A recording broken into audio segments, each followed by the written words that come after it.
আসসালামু আলাইকুম রাহমাতুল্লাহি ওয়া বারাকাতুহু। সুপ্রিয় সম্মানিত দর্শক শ্রোতা, আশা করি মহান রব্বুল আলামিনের দয়ায় আপনারা সকলেই ভালো আছেন।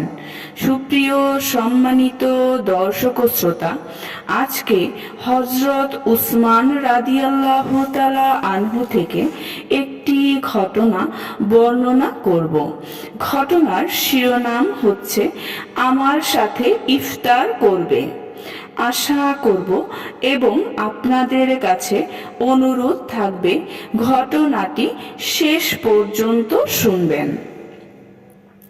ব্যথিত হৃদয়ে হযরত উসমান রাদিয়াল্লাহু আনহুর স্ত্রী হযরত নাইলা আমিরুল মুমিনিন হযরত উসমান ইবনে আফফান রাদিয়াল্লাহু আনহুর হত্যাপূর্ব ঘটনা সম্পর্কে বলেন।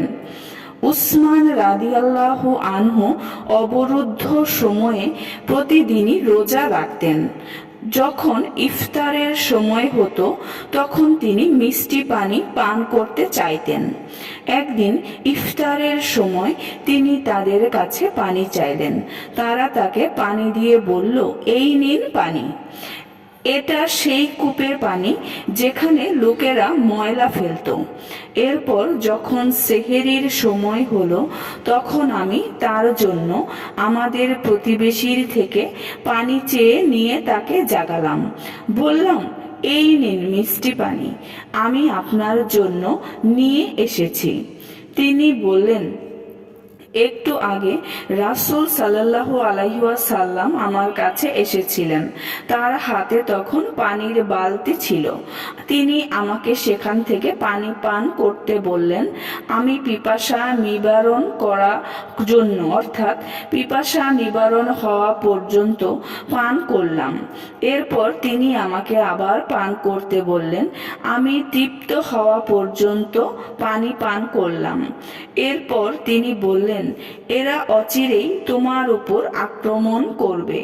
যদি তুমি তাদের সঙ্গে যুদ্ধ করো তাহলে তুমি বিজয়ী হবে, আর যদি যুদ্ধ না করো তাহলে তুমি আগামীকালই এখানে এসে আমার সাথে ইফতার করবে। তার স্ত্রী বলেন, এরপর সেই দিনই বিদ্রোহীরা তাকে হত্যা করে। সুপ্রিয় সম্মানিত দর্শক শ্রোতা, ঘটনাটি এই পর্যন্তই। ঘটনাটি যদি ভালো লেগে থাকে অবশ্যই চ্যানেলটি সাবস্ক্রাইব করবেন, লাইক করবেন, কমেন্ট করবেন এবং বেশি বেশি শেয়ার করে দিবেন। সবাই ভালো থাকবেন। আল্লাহ হাফেজ।